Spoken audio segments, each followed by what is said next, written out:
Pada suatu malam yang gelap di sebuah hospital lama di pinggir bandar, jururawat Aisyah bertugas di ward yang sudah lama dikatakan berhantu. Hospital itu, hospital bahagia, terkenal dengan cerita-cerita seram tentang pesakit yang hilang tanpa jejak dan bunyi pelik di koridor pada tengah malam. Aisyah, seorang yang berani dan tidak mudah percaya pada cerita dongeng, mengambil tugas malam itu kerana kekurangan kaki tangan. Pada pukul 2 pagi, ketika lampu neon di wad berkelip-kelip, Aisyah sedang memeriksa rekod pesakit di kaunter jururawat. Tiba-tiba, dia mendengar bunyi tapak kaki yang perlahan di hujung koridor. "Siapa tu?" jeritnya, tetapi hanya sunyi yang menjawab. Dia menganggap itu cuma angin atau bunyi paip lama, lalu meneruskan kerjanya. Namun, tidak lama kemudian, bunyi itu bertukar menjadi derapan yang lebih pantas, seperti seseorang berlari ke arahnya. Aisyah bangun, jantungnya berdegup kencang dan memandang ke koridor yang gelap.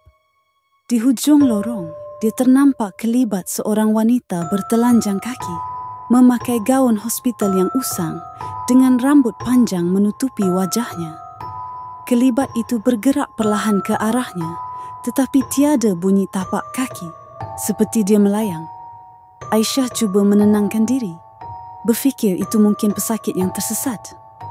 "Puan, awak okey ke?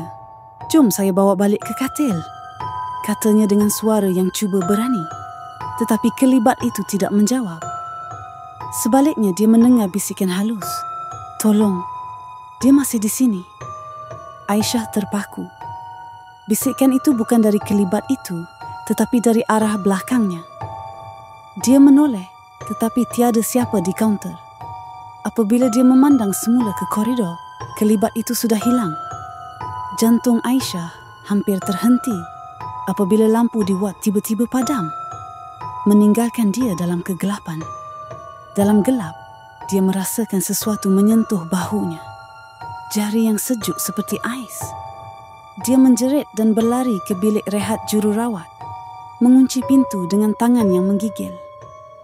Pagi itu, apabila rakan sekerja datang menggantikan tugasnya, mereka mendapati Aisyah duduk di sudut bilik, pucat dan tidak berkata apa-apa. Apabila ditanya, dia hanya berbisik, "Jangan ambil shift malam. Dia masih cari jururawat baru." Sejak itu, tiada siapa berani bertugas malam di wad itu, dan cerita tentang jururawat lama yang mencari pengganti terus menjadi legenda di hospital bahagia.